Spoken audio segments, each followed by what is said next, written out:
This is an interesting topic. So there's this video that says, is a declining birth rate a blessing or a curse?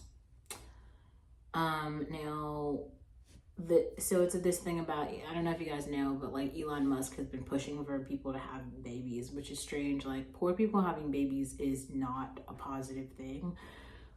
It's more like lessons on on ethics and humanity, because realize that the poor people who don't have like typically like at least a liberal arts education to understand certain things about society and the world, who didn't grow up with like some sort of like orthodox community, some sort of like like there are some people who are like excessively liberal. I feel like if you grew up upper middle class and you're like extremely liberal, kind of like the Girl Interrupted sort of characters, you see enough of different aspects of society, whereas I feel like you probably had an existence that might be worth procreating.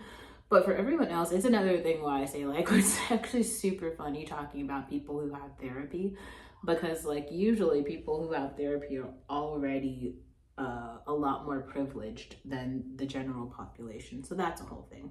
But there are these comments that are like, wolves crying that sheep are not producing, and a bunch of people commented toward that. And so someone says like sheep castrating themselves in the name of wolves. And then someone was like, good thing I never had a desire to breed any sheep of my own. And someone said like, perfectly said.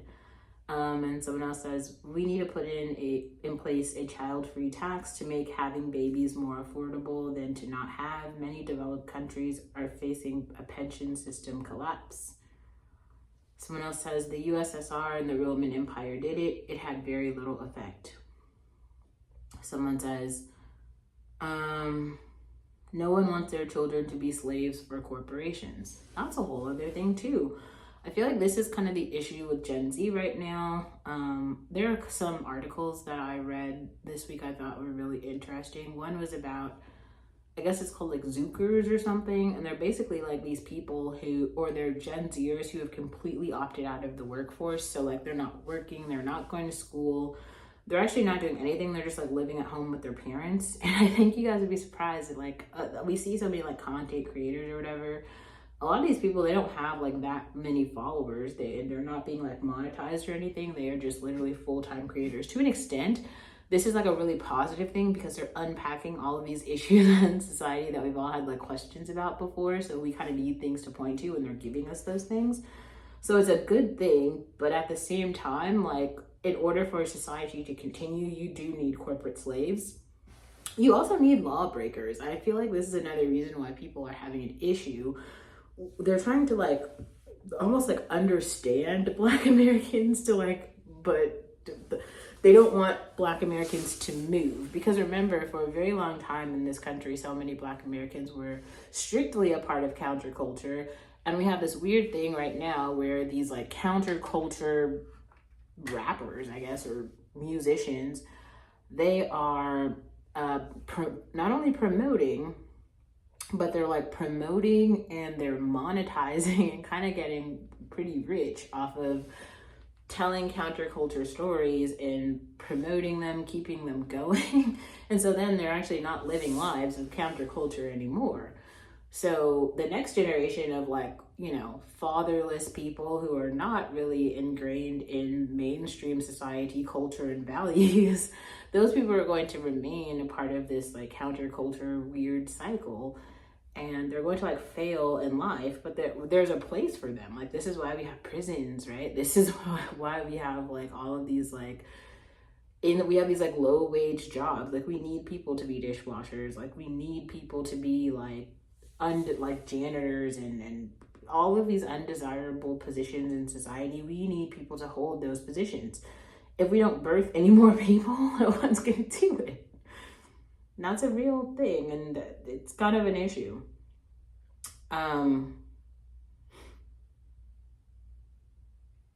So someone else says, it's a blessing. If the population continues to grow as it has in past decades, it will collapse in brutal ways like starvation, wars, disease, and all resources are exhaustible.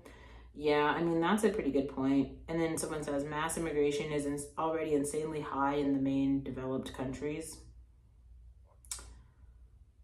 This one has, let's see what this one says. Why is it a problem if the future is of AI and a robot? What is use of so many humans if we can't even provide so many job, food security, and children security for school, job, nutrition, and good environment? That was really poorly written, but I think we get it. And someone else says, educated, smart people will only have kids if they can provide for them. It's not to have 7 so 2 can survive into adulthood. It's to have 2 so 2 can thrive and have all of the other opportunities that other kids have.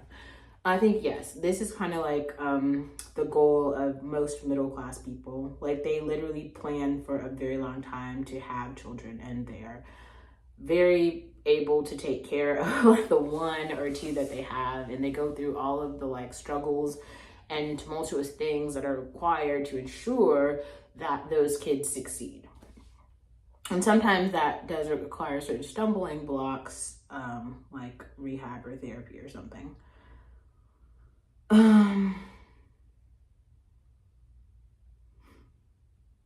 This is something interesting. People keep actually bringing this up to me, and I think it's fascinating. So what is also so understated is the gender imbalance in many countries that are seeing their populations surge. The rates of girls being aborted in India and Pakistan are high. It's even higher among those who have immigrated to North America, where abortion is legal and socially accepted. These sex imbalances will lead to a decline of these religious and ethnic groups in the coming century. Someone else says, not really. You can't find out the gender of your child in these countries. That's interesting. And India is illegal, but it still happens. Many move to Canada before trying to have children, so they have the option to abort their girls. The Sikh schools are filled with mostly boys and hardly any girls. The very religious Indian and Pakistani Muslims also do the same. All of this is happening because Canada is so expensive and these people can only afford to have 1 or 2 children max. And someone says, just because something is illegal doesn't mean people won't find a way around it. Some parts of this are interesting, like these like kind of these cultural groups in parts of the developing world. I think India is a really good case study for this. They have this idea that like their boys are valuable. And like, not to be funny or anything, but I think that I think most people in the developed world kind of know this. Like, I'm not saying men are not valuable, but I am saying that the ugliest, like worst, awful woman in the world can make $1 million being a prostitute in their lifetime. And so the fact that people are aborting female children is like crazy, because I mean, that's an awful thing to like say, but that's the reality. Like, women have value because they are women, and males all over the world have appreciation for just women. And I think that like men in the developing world are so accustomed to poverty and like their families being in poverty and whatever like counterculture traditions that they are accustomed to, that they don't understand how the developed world works, like who gains respect upon men, like what role women play in society, a whole bunch of things like that. So we're starting to have all of these conversations now about like whatever people believe beauty is. Oh, beauty is this, beauty is that. As though beauty matters in terms of femininity, in terms of womanness. So like having the bodily organs of being a female or being a woman, and then simply being able to like take care of yourself, like in order to have like a bathroom where you can like shower and like take care of yourself during your period, and having like, you know, the tampon cups or things like that, like sanitary napkins, being able to brush your hair and brush your teeth, being able to have a kitchen where you can cook, or a debit card where you can buy money and food. That's all that women need to survive. Like, you can live like 100 years with just that. Having indoor plumbing. And especially in the developed world, we have just created so many like social systems and kind of social communities where if you are just simply a part of a very small one, like a Reddit community, you have like a job and very minimal social skills, like you can literally make $5,000 a month and take care of yourself. Like, for real.